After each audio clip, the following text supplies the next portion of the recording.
Hi there, I'm Gianni Infantino, president of FIFA, and you are listening to the Football History Boys podcast.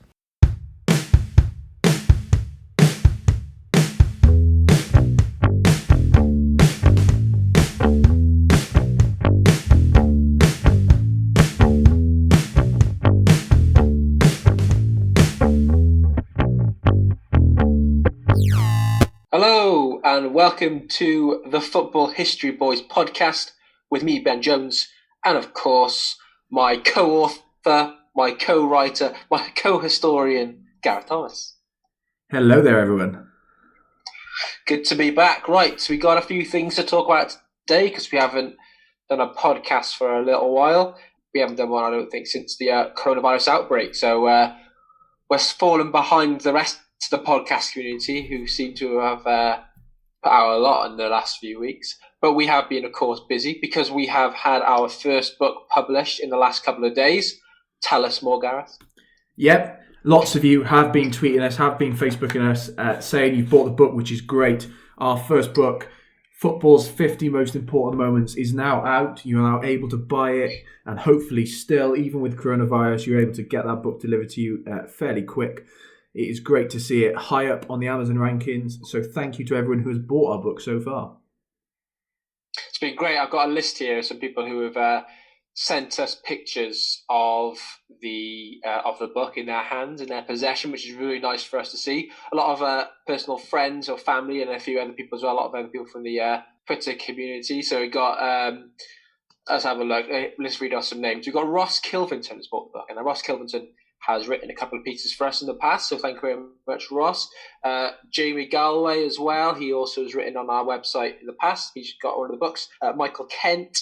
We got Matt Foley, who was my brother's friend, actually, and he sent in a really good picture yesterday, a little cartoon of the first moment in the book, and he'd drawn it really nicely, as a little cartoon with Major Kresic fighting against Waterfall for Sheffield and Hallam, which is really good. We got Tom Passmore, one of our friends from university, as well, bought the book. Tom Amory, one of our housemates at university, actually, which was quite a surprise. He posted on Instagram the cover, which was really nice. Dave Williams, the Winter Game on Twitter has got it. He sent one picture today, and loads of others actually as well, which is really nice to see. So it's nice to see that the book has been bought. Yeah, it is. Thank you to everyone who's bought it, as we said, and it's still available on Amazon. Check it out, Football's 50 Most Important Moments. Have a look on our Twitter as well, at TFHBS, and there'll be lots of chat about there. I saw even it's gone to Argentina, unbelievably. Someone's bought the Kindle version in Argentina and was tweeting about us in Spanish, so thank you very much to our Spanish listeners. How did you see that? It was on Twitter. He tweeted us in Spanish. I had to translate it, but he was saying that your book's even reached Argentina, so that's pretty cool, isn't it? Hey, amazing. I love that, because the Kindle edition, of course, is available straight away. So as soon as you buy it, you get it onto your device. Of course, the hardback will wait a couple of days, but I think the delivery times have been a lot quicker than people have imagined, in spite of the coronavirus outbreak. So the first question I'm going to ask you today, Gareth, actually is about the book. I just posted on Twitter.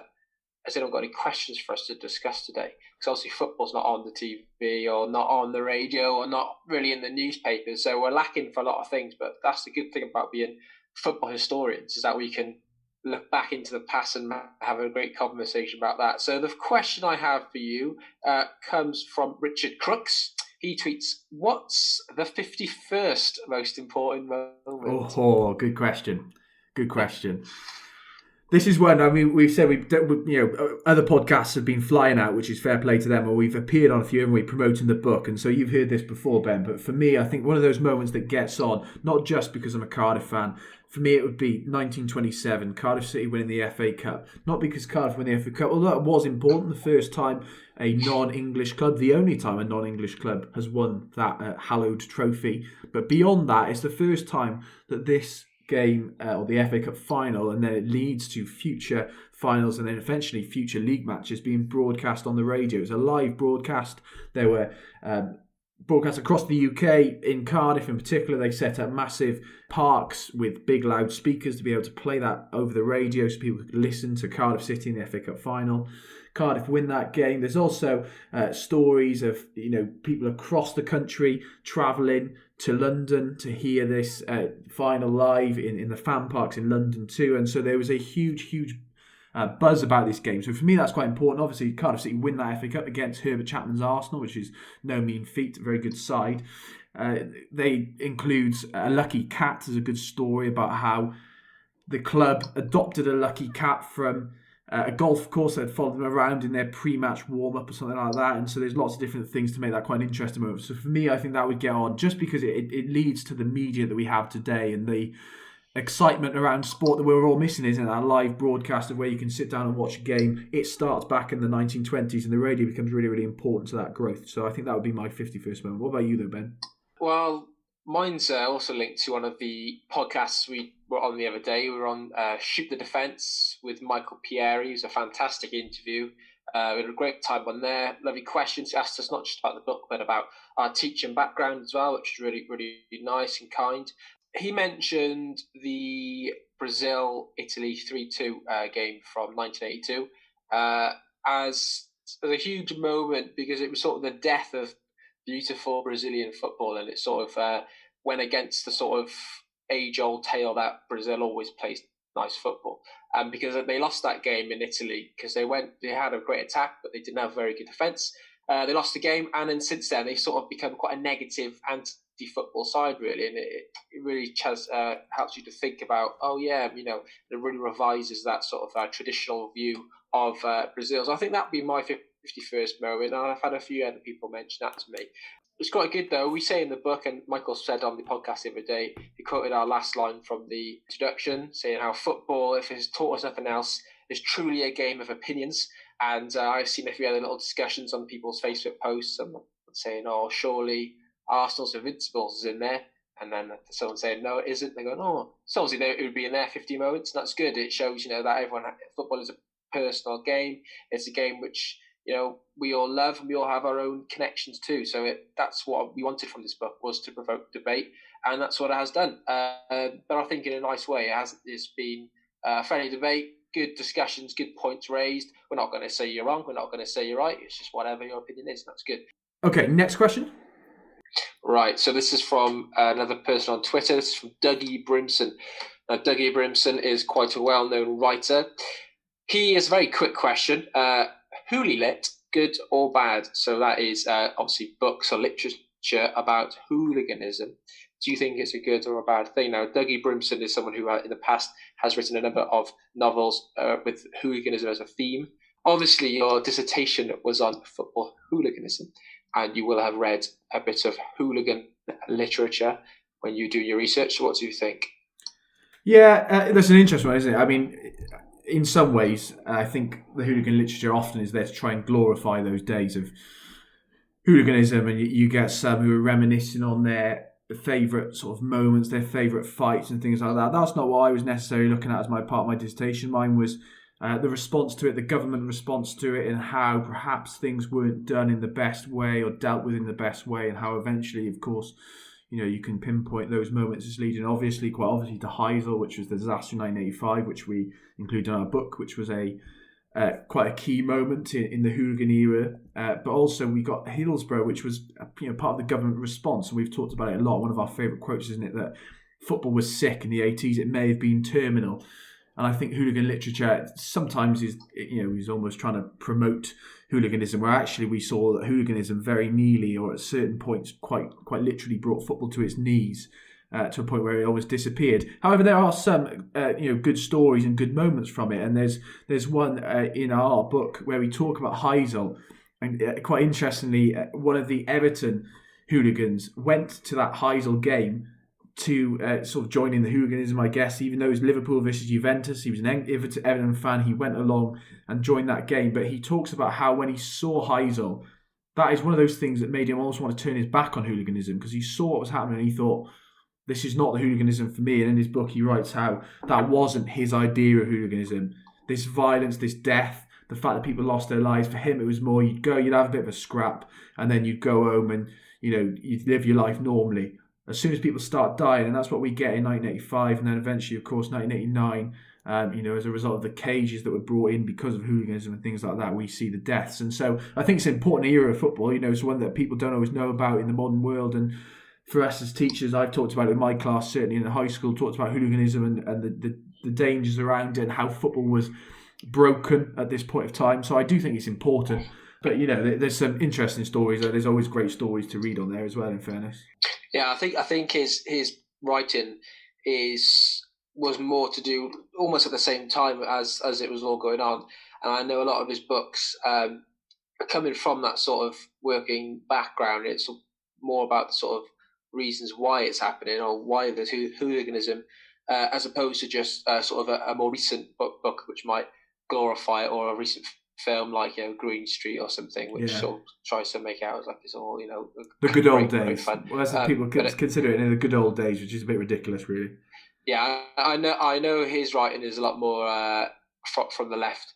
So but there you go. He's asked that question for us today. So good answer there, G. Okay, next question. We've got quite a few today. Actually, this is a really good one because I don't know if you saw it. About 2 days ago, Crystal Palace put out that they said that we are now the oldest association football club in history. We're the oldest one, and it's caused a bit of a uproar. A lot of people saying no, you're not. It's Notts County. They're the oldest association football club that's still going, but they are now claiming to be from 1861. Have you heard about this? No, I haven't. Go on, inform me. So this is put to us by Dave Roberts, who's also known as Burnley Stats on Twitter. He said, will you be covering Crystal Palace's recent claim to be the oldest football club in the world? Now, what they said is they're saying that we're the oldest club, and I'm pretty sure Crystal Palace were at the first meeting of the FA in 1863. But then what happened was they stopped as a club for a long while. I think for about 20 years. So there was a bit of a hiatus in between. Whereas Notts County, formed in 1862, carried on. So they're like a long, continuous run of being a club. Whereas Crystal Palace have almost had, two sides. It's a bit like your Newport County or something. Yeah. So, what do you think? Do you think they can claim to be the oldest club if they were actually formed in 1861? It's an interesting one, isn't it? I mean, you've done your fair amount of research back then, haven't you? That period of time, isn't it? I mean, Sheffield have always claimed to be theirs, but of course they're not an association football club anymore. Sheffield FC follow us, don't they? And regularly tweet us, and that appears in our book as well, the Sheffield moment. I can see why you'd want to be, isn't it? It's a claim you'd want, isn't it, to be the oldest football club? When people talk about historical football clubs, I guess it's a claim you want. And of course, Crystal Palace as an area is one that, the palace itself and all those different things. It's an area with a vast amount of history. But no, I'm not giving it to them yet. So I've just got an article here from the Evening Standard, and it's Crystal Palace plan 160th anniversary celebrations and new club crest next year. Really? Despite, for 1861. So they're probably getting on board with this then? FA, go on. They're probably getting on board with this then? They are claiming that this is genuine? Yeah, the Eagles published research by author Peter Manning on Tuesday, proving an ownership link between the amateur Crystal Palace, formed in 1861, which is the one from the Football Association's first meeting, and the professional club, which dates back to 1905. So there's about 4 years gap between the two clubs. But they're saying that there's a link in ownership, so that technically probably means it might be the same club. Yeah. And the International Sports History and Culture Centre in Leicester, they tweeted out the other day as well, and I retweeted it off for us on the Twitter page. So I mean, it's quite good, quite interesting. That bit of history. Perhaps Crystal Palace are the oldest club in the top flight in the main divisions. Yeah.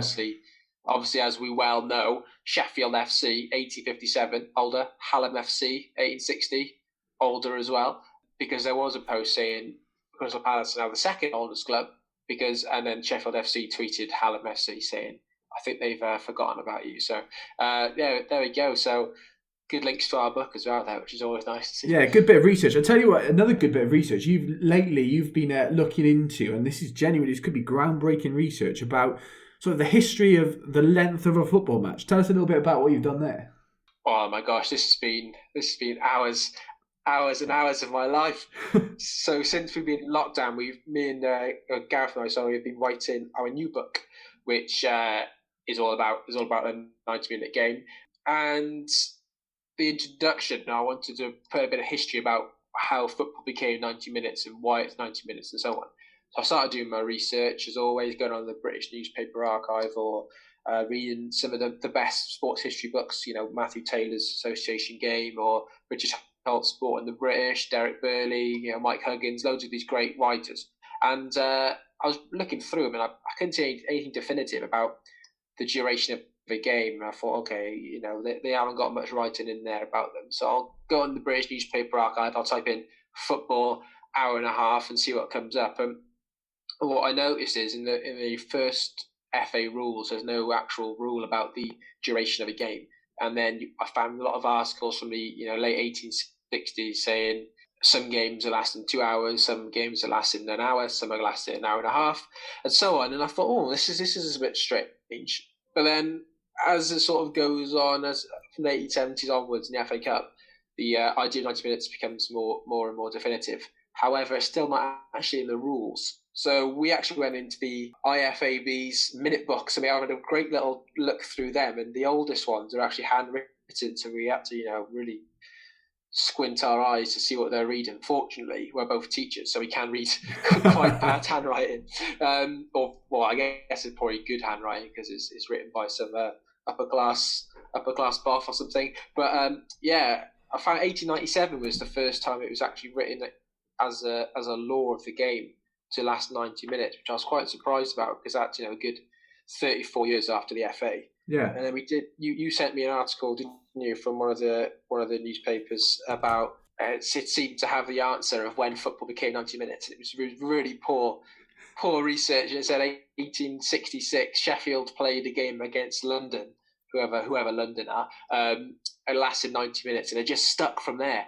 But then I actually found, it was Nottingham they played. And they played 90 minutes because it was raining, and they just before the game, I'll just play for 90 minutes because usually we play for 3 hours. And the game afterwards, the next week, is back to 3 hours. So it shows that it's not, it didn't just stick. And even like games up in the 1870s, if decided before the match to be only an hour, then it was an hour. And, captain just decided before the game. So then what I've done then is I've messaged out to Matthew Taylor or Tony Collins asking, do you guys have any better answers? Because I know they've got access to a lot more minute books or research than we have, and they weren't too sure themselves as well. I still got a bit of research to find out that I want to get my hand on some of the FA minute books. It's really interesting, isn't it? I mean, it's one of those things we take for granted now. Football is 90 minutes long, and the fact that it wasn't the case, and anyone who has watched on Netflix The English Game, which is the new series that's come out, I know some historians have sort of not felt comfortable with everything there because not all of it's perfectly accurate, but it gives a very good account of Victorian football, and it talks about Blackburn, the sort of first side that begins paying people and trying to win the FA Cup away from the Toffs and the public schools, the amateur game, and there you see actually they come to the end of the game and they level and they say, well, should we play extra time or should we have a replay? It wasn't sort of set in stone that this is what you do, but of course it is now. And I thought it was interesting, Tony Collins replying to you as well. You talked about rugby and how rugby league would only mandate 80 minutes in 1911, despite the fact that rugby's been playing sort of 20, 30 years formally before that. And likewise, rugby union only mandated that a game would be 80 minutes in 1926. So even rugby as well haven't got that definitive date, really, that you play. So that you'd have association games playing for points or for league tables, and you wouldn't have the same amount of time being played, which is a really interesting part of the game, which perhaps isn't always looked at, is it? No, it's really important actually, because like what you just said, especially in cup competitions, the early cups, if one team's playing for an hour and one playing for an hour and a half, then you probably have every right to be a bit miffed. So he said, didn't he, about the introduction of the Football League might be the time where they did just say, let's keep it 90 because we got a league to play for here. So it's interesting, and I liked what he wrote to us about the rugby as well, so I can mention that now in our introduction and add a bit more depth just to show that timekeeping's not always been there in codified sport. You'd think that would be one of the first rules you'd set in stone would be the length of the game, but obviously it wasn't, and it was up to them to decide. It's really, really, really interesting stuff. Great. Let's take a break and then we'll come back and discuss one of the other questions that were sent to us, and quite a sad one, about the state of Rhyl Football Club up in North Wales.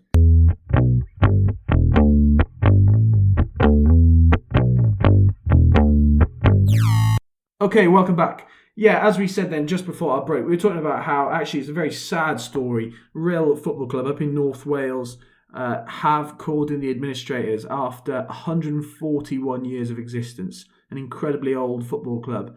But because of the ongoing situation with coronavirus, the finances, they're playing in the second tier of the Cymru North, and they are a club with a proud history of the Welsh Cup. They've won the Welsh Cup 4 times. But very sadly, they cannot continue. They said the investment needed is nearly £200,000 to keep them going, and they haven't got that investment whilst all football is ceased for the moment. And of course, it's going to impact those smaller clubs more than it is the bigger clubs. And I guess it leads on to how do we solve the problem at the moment? We can't solve it, and I'm glad we're not the people who have to solve it, because it's a massive, massive issue. But when you see the state of clubs like Rhyl, and of course Bury have gone this season, and the reality is, as we look at the ongoing coronavirus situations, probably other clubs may follow that way. How does it make you feel? What would you say about the season, and what needs to happen, do you think, to try and get football back playing again, and to a place where we can love the game that we so dearly miss? So first of all, yeah, like say about Rhyl, they're a credible history, actually, much more detailed than I think neither of us really knew. I think only 15 years ago they were playing in the Champions League in the early qualifying rounds, because they'd swept all before them in the Welsh League and the Welsh Cup and things like that. And they also, I think, 2006 were the first Welsh club since Barry Town to reach a second qualifying round of the Europa League qualifying, or UEFA Cup back then. So just 15 years ago, they were right at the height of their powers, and they were doing brilliant. So it's such a shame to see them to almost cease to exist now. Obviously, I imagine they'll get reformed in some way by the local people and so on, like Bury and things like that. But it's such a shame to see that happen to clubs, and I think it might become a more prevalent thing in the next few weeks with lower league teams, really struggling to survive. I know the National League today stopped, doesn't it? I think they've stopped their season today.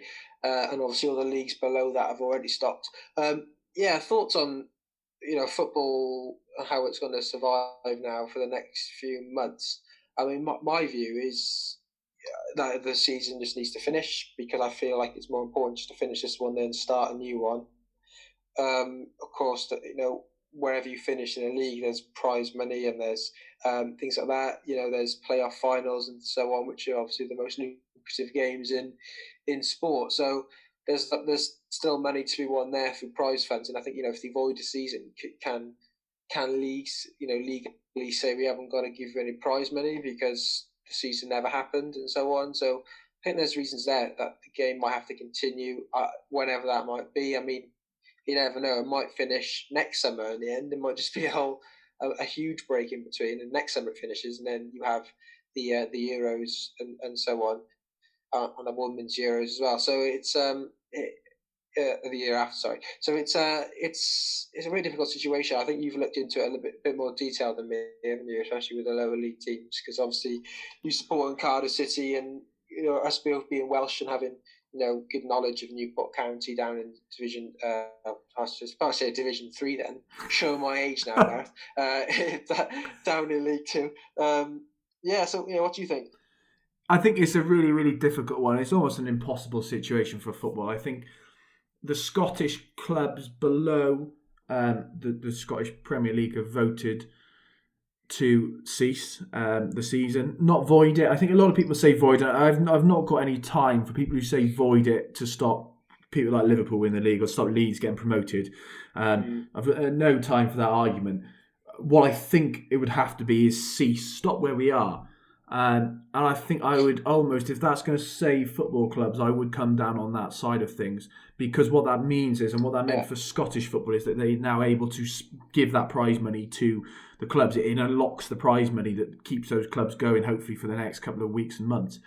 The same has happened in Belgium, and Ajax, I think, are the only club voting against it. Or perhaps Ajax were for, and AZ Alkmaar against it in Holland, and in Holland they've decided to do it in the Eredivisie.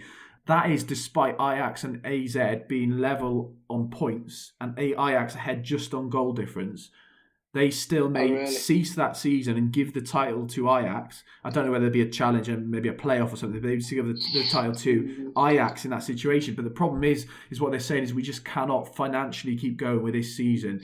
Another thing, I guess, we think about with those lower league clubs is, can they financially afford to watch, to play behind closed doors and have fans watching with the iFollow structure that they've got? All the clubs have this iFollow set up in the Championship, League 1, League 2, where you can watch your clubs when they're away or listen to their games online with the club commentators and things like that. And so what they would think they would do is in some way make the stadium cameras then stream that to the iFollow system for clubs to be able to watch it.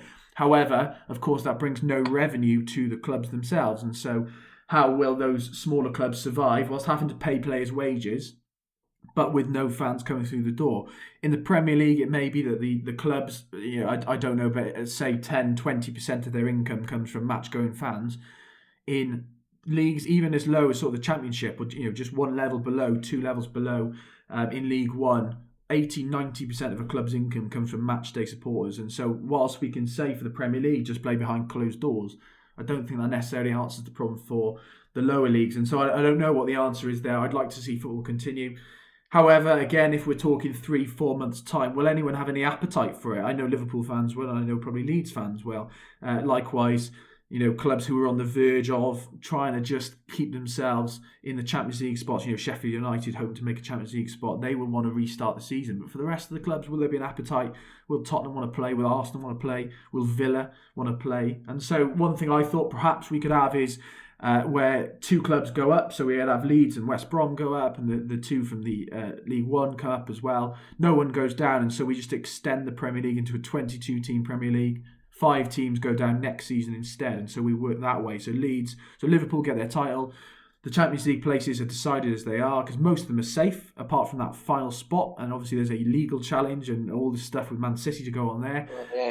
So there's all that mess anyway. So that will have to be sorted through the courts. But Liverpool get their title, Leeds get their title, West Brom get their title, and Leeds come up. And we work it out that way and have a bigger Premier League. I don't know, but it's something that needs to be sorted, definitely, because I think there's definite worries for the finances of football. And so I'd hate to see more clubs go the way of Real. And yeah, we do hope that'll be reformed by the local community there. But the same with all clubs, even in the Championship, you could see clubs hitting a bit of financial difficulty if this continues for a while. And so there is a genuine worry for football at the moment. Yeah, there's a lot of almost, you say, overachieving clubs in those Championship and League 1 who have got relatively small fan bases or small stadiums, but they've done so well with what they have. Yeah.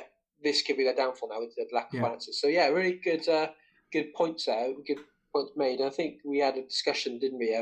Yesterday or the day before with Beat the Press. They've got a new podcast coming out, so we were their first guests, which was really nice. They even talk about when football last stopped, and it last stopped in the. Just got another question coming through on Twitter, Gareth. It's from Podcast Pal Droid. Right, do you want to hear it? Go on. Okay. Chips, rice, or half and half? To our non-Welsh followers, because this is a Welsh thing, isn't it? To our non-Welsh followers, I went on a stag do actually a couple of weeks ago to Bournemouth, and we went for a curry, and we said, can we have half and half? They just didn't have it. It's with curry, isn't it? In Wales, we have curries. Sick, it? Yeah, you have a curry, you have half chips, half rice. That's perfect. That's a perfect mix. You've got a nice bit of rice, a nice bit of chips. Outside of Wales, and probably we do have international listeners here, don't we? South America and across other parts of the world in America. I think you're not going to understand what I mean by that. But if you've never had a half and half curry, it is the dream. It's the best. And I couldn't believe it in Bournemouth even. In Bournemouth, they didn't have a half and half curry. Yeah, I'd say half and half as well, to be fair. I love half and half. Love it. It's so good.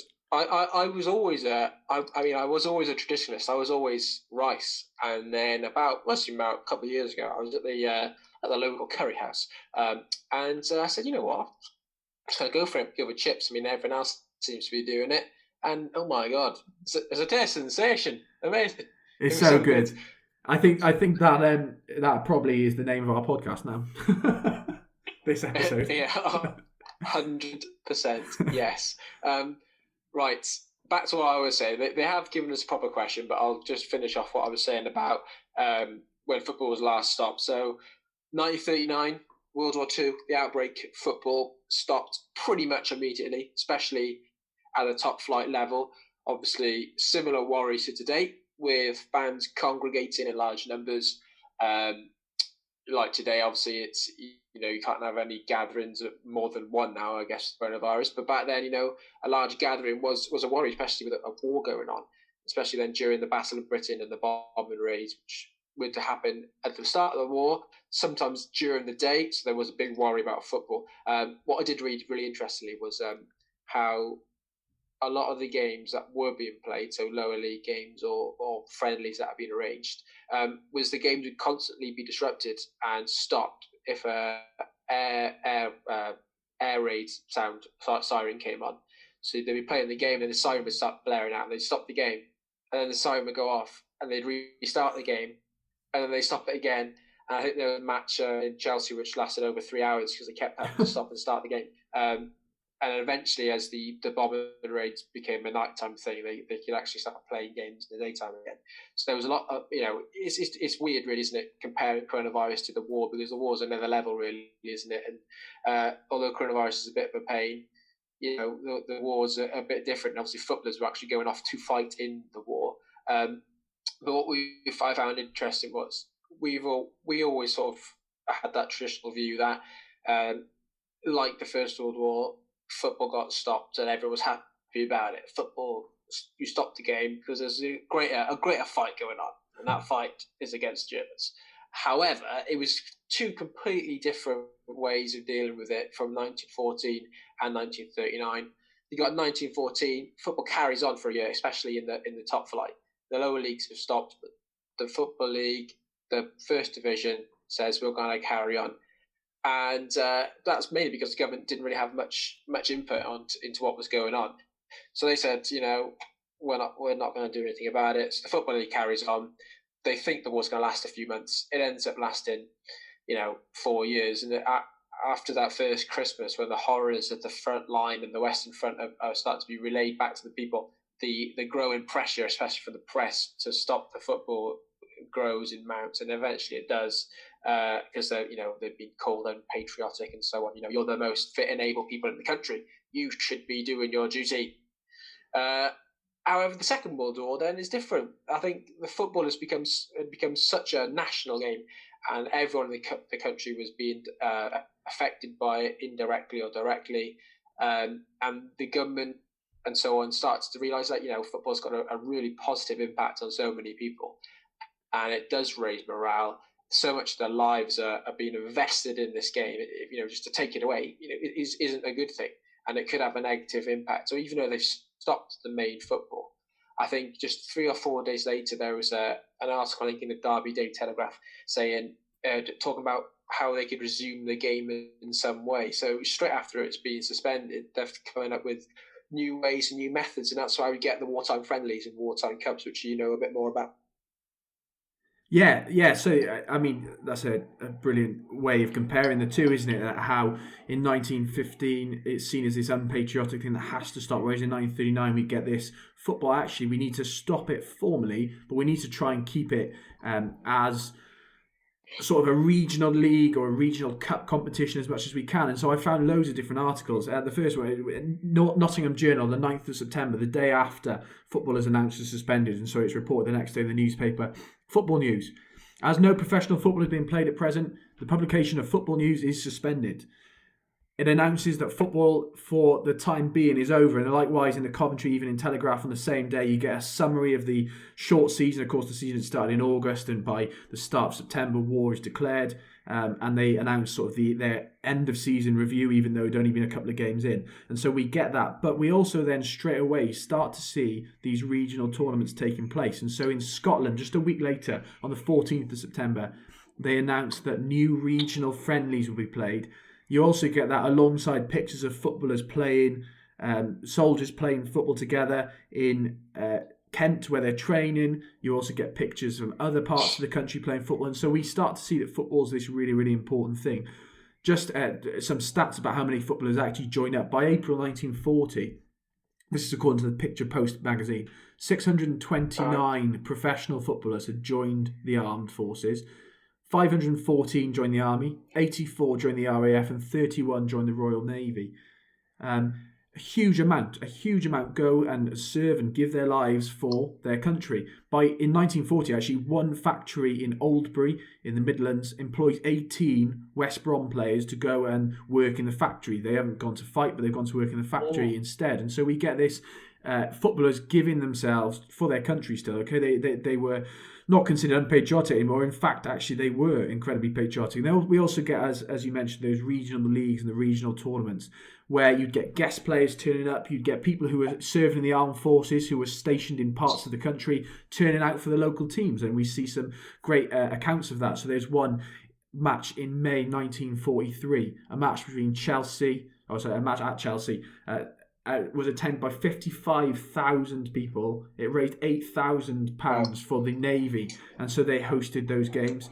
We also get regional leagues that cause some stress and havoc for different parts of the country. So we get London, who in particular resisted these regional leagues, saying we need more money from them, they're friendlies, we can't earn enough from it, and they threatened to break away from the Football League. And so the Western Mail publishes something in 1941, and the Nottingham Journal, like appealing for peace, saying we need this peace between the FA and the London clubs. We need to actually work together here, and these regional tournaments are so important. So actually football played a massive, massive impact in people's lives. And you also get, finally, stories like one here from the Worthing Herald, 1st of May 1942. How Worthing beat the army is the headline.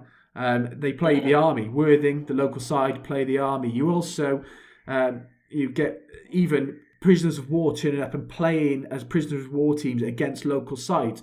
Interesting, probably the most famous one in British football is the Manchester City's most famous goalkeeper, perhaps, of the 50s and 60s, is Bert Troutman, who came to the UK, came to Britain as a prisoner of war in 1945. He stays, he remains, and he becomes one of Man City's greatest ever goalkeepers. He also doesn't earn a German cap because of it, because he decides to stay in Britain. He never gets a cap, despite being considered a very, very good goalkeeper. And of course, famously breaks his neck and carries on playing and all those different things. But it plays a huge part in morale, and it plays a huge part in life. I mean, quite sadly, though, I guess, that football could continue. As you said, they would stop when there was air raids and things like that, but they couldn't.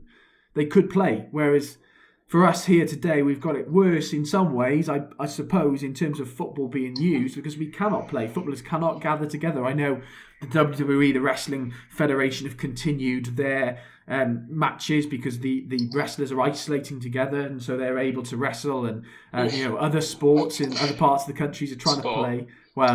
Sports entertainment. But for football we can't, and that's another question. Actually, is what would they have to do? Would they have to send them to some sort of like holding bay and they isolate together for a week or 2 weeks or 3 or 6 weeks whilst the whole thing was completed? Because I don't know. I don't know what would happen there, and so it's a real sort of conundrum, I guess, isn't it, for the football authorities and UEFA in terms of what they do? Because what happens with the European competition? That wasn't an issue back in the First and Second World War, European competition, but of course it is now, with the Champions League finish. And so both Belgium and Holland are two countries that have ceased their leagues, or talking about ceasing their leagues. They haven't got any clubs remaining in Europe. A lot of people think the Scottish Premier League or the Scottish Premiership have only continued because Rangers are still in European competition and they've not ceased yet. The same with the Big Five leagues. Of course, we've all still got players and clubs in international and continental tournaments. What will it mean? I don't know whether the Champions League will be finished or whether they'll cease it. I imagine UEFA will want to continue it, but I don't know how it's going to sort itself out, this one. Yeah. What you mentioned, though, about the game stopping and morale and things as well. Just mention it in our book, the one that we've just released. We have a moment, I think it's moment 15, women's football in the First World War, of course. That was obviously used in the First World War as a major morale booster and a way to raise a lot of money for injured soldiers or the war front. And what was amazing about that was, I think, when it was first advertised in the newspapers and 10,000 people show up, they were expecting it to be a bit of a laugh, just go and watch the women play. I bet it's going to be a great laugh. And it turned out to be really good. And they're like, oh, flipping it, it's great. And then, within a few years, they've got their own fanatical fan bases as well. And it's really shown how that game just boomed in that period. And even then after the war, 1920, you've got 53,000 at Goodison Park still watching the women play, and obviously the FA get a bit worried about it and put a really unfair ban on them playing at the FA grounds. So it's incredible, isn't it? What stories can come out of suspension of football. So when football, I'm doing like the bunny quotations, when football isn't being played, what amazing stories come out of the sport. So there we go. Good little discussion there about football and its previous historical suspensions. What's next? Let's have a break and then we'll come back. I think we've got a quiz.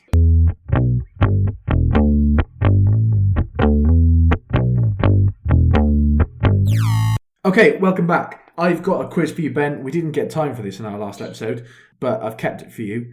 And you said you're a bit sick of quizzes, so we'll have a nice rapid quiz this time around. Thank you. A bit too many Zoom quizzes. I've done so many. I've done so many on Zoom. I'm sure everyone with various groups. Everyone must be an expert at Zoom now as well, isn't it?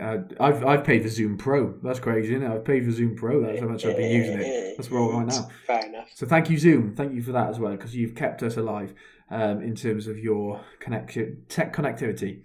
Okay, first question. The first New York Marathon is run in New York City. Oh, the first New York Marathon was run in New York. I reckon 1954. In July, the House of Commons is targeted with tear gas, causing, quote, a great disruption. Great disruption. Tear gas. 56. In September, the NFL, American football view here, the NFL debuts Monday Night Football on ABC. The Cleveland Browns beat New York Jets 31-21 in front of more than 85,000 fans at the Cleveland Stadium. So it's when NFL starts broadcasting on midweek games. Yeah. Monday Night Football's quite big, isn't it? Big, it's like their thing. 88. Japan becomes the world's fourth space power after Soviet Union, USA and France. Japan become the fourth space power. Space power? You said Soviet Union then, so it's going to be before the 90s. France being in space today. Let's go with 8. Oh, I think it's on the 80s. 86. December of this year, during his visit, this will narrow it down for you, to the Polish capital, West German Chancellor Willy Brandt significantly gets down on his knees in front of the monument of the Warsaw Ghetto victims. I know that one. Never heard that story. Good story, though. I'm thinking Solidarity. Oh, that's Poland, isn't it? 82. Music has a significant year this year. The first ever Isle of Wight festival is attended by 600,000 people, including Jimi Hendrix and The Who. 70s. 74. Louis Theroux and Alan Shearer are born. And also the famous Egyptian president Gamal Abdel Nasser dies. How old is Shearer? Alan Shearer. He's probably about 40... 46 or something like that, 45. Towards that would be 75. 74. First use of red and yellow cards at a World Cup. Is that 70 or 74? Oh, I think it's 1970. It is 1970. 1970. There you go. That one threw you a bit, actually. You were a bit all over the place for that. It was. I went up and down. I should have really, the space stuff, I should have really guessed 70 because 80s is not really a big deal anymore. Fair play. That's what good on that one. Yeah. I think 70. Isle of Wight made me narrow it down. That's when music festivals sort of got big. I think Glastonbury was 1970 as well, so that would if it was Glastonbury, I would have known. But there we go. Cool. Very good. Very good. Right, I've got a question for the listeners actually. Just gone on to goal.com to find some trivia. It's not a hard one, nice easy one ish. Okay, the 2026 World Cup will be hosted across 3 different countries. Can you name them? There you go. And a little extra for some bonus points. Can you name how many times each of them have appeared in a World Cup? Good question. Very good question. Do you want to just shout out the podcast we've been on? Because we've been busy. Whilst we may not have had our own podcast and we've been setting schoolwork for our students and all those different things, we have been appearing on numerous podcasts, which is great. We love being on them. So just give a shout out to those that we've appeared on. Okay, so you appeared first on the Born Again Football Show. Had a great debate, discussion about the 1950 World Cup. Really good one to discuss there. Maracanazo, Miracle Ross, incredible. We appeared in person with our faces on Welsh football fans. They did they've been doing live watch-alongs for the Welsh qualification campaign from 2016. So we appeared as the guests before the Israel match. We had a good little chat there, which was really fun. We had a History Hack twice. History Hack, which is run by two historians. It's been a really good podcast. They've got some amazing guests on there. They've had Dan Snow, I think, Susanna Lipscomb, Mary Beard. So these incredible historians. So to be asked to be on there was a real honour, really. Just to be considered amongst them is amazing. So we're on that. And we also did like a down the pub one as well, maybe with like a load of other people, which was really fun. A few beers in. We were on Shoot the Defence, as we've mentioned before. Great discussion with Michael Pieri there. Fantastic. He knew all about our book. He had some really nice things to say. But also, it was really good points to raise, which was fun to talk about. And recently, of course, as we mentioned, we were on Beat the Press, which was a really good podcast for their first one. Two excellent football writers there who really know their stuff. Really gives some really good testing questions as well. Yeah. Brilliant. Really good discussion. And finally, a thanks to our publishers, which is Pitch Publishing, for believing in our original manuscript and giving us a chance to put it into a book, which still seems weird to see. Yes, absolutely. And just a final one for me then, just before we head off. On the 19th of March 2020, Peter Whittingham, who was one of the Championship's best ever players, one of Cardiff City's best ever players, very sadly died at the age of 35. He had spent a week or so in hospital after an accidental fall at a pub in Barry in South Wales, where he picked up head injuries. He spent time in recovery of that and trying to, hopefully trying to save his life. And there was lots of rumours about whether he had passed away or not. And eventually, actually, the news came out that he did pass away on the 19th of March. Terribly, terribly sad news. He's a man who, throughout his career, has been just phenomenal for football, not just in South Wales, but also in the Championship 2 in the second division. Perhaps one of the greatest players to ever play there. He played 413 league matches for Cardiff City. He was known just as a genuine nice guy. He obviously won the Championship with us and was promoted to the Premier League. He was an FA Cup runner-up with us too. He also started his career at Aston Villa, spent time at Burnley and Derby before moving to Cardiff, and also was with Blackburn Rovers. Loved wherever he went. Was voted the PFA Team of the Year for the Championship in 2009, 10, 11, 12 and 12, 13 as well. Just an incredible footballer. Anyone who saw him, he was so calm on the pitch. When you got a penalty, because he was a set-piece king, he scored directly from a couple of corners, interestingly. But when we got a penalty, whenever you got a penalty, you cheered it like a goal because you just knew he wasn't going to miss. He took something like 45 penalties for Cardiff and scored 44 of them. He was incredibly prolific from the spot. But not just that, he was a genuine nice guy. I've met him a few times. And other people who've met him too have just said what a nice bloke he was. And so that's a terribly, terribly sad one. And of course, our thoughts to his family. And likewise, Football History Boys also share our thoughts to those who have lost their lives because of the coronavirus. It's an awful thing that's going on at the moment. And thankfully, we've not been touched personally by it. But there are people across the UK and across the world who have been hit by it. And likewise, as teachers, we try and do our bit with the children of the key workers. But we know that we realise we're at home most of the time. We are not in hospitals. We are not serving our country, and we're not helping people out in that way. And so we just want to pass on our thoughts to those who have willingly gone to work to serve, to help, and quite sadly in some cases got sick and died because of this disease too. And so we just want to share our thoughts on that. Yeah, 100%. Everything you said there, spot on. I mean, yeah, Such a strange time we're in, but hopefully there's a light at the end of the tunnel. Yeah, absolutely. And football, hopefully for us and for those who love the game like us, plays a part in that sort of morale boost, like we talked about in the World War. Lots of people have enjoyed watching old matches and have enjoyed streaming various games, internationally and Premier League games, things like that Sky have been doing. So it's been great to do that. And hopefully our podcast and our book helps too. And so just to finish off before we sign off for today, make sure you check us out on @TFHBS or on Facebook, which is the Football History Boys.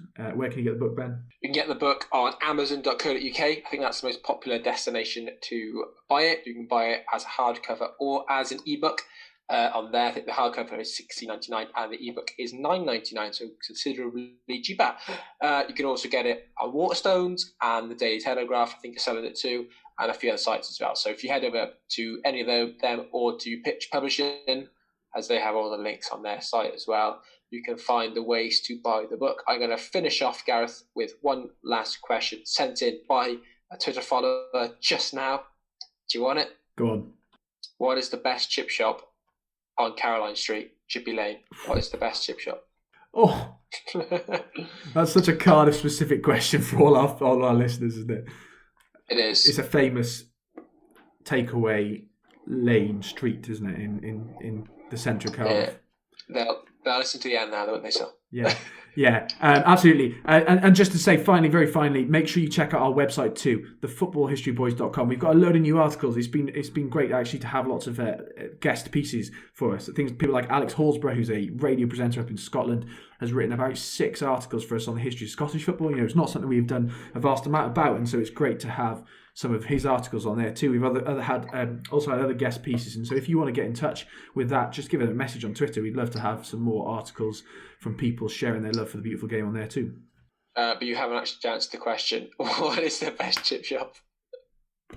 I'll go for Tony's. That's what I usually go to because it's the closest to the first one there, and you go in off St Mary Street. So go for Tony's because especially the one I can only bother to go to. Brilliant. There we are. Brilliant. Thank you for joining us today. Thank you, Ben, over Zoom. Thank you, Zoom, for allowing this to be possible.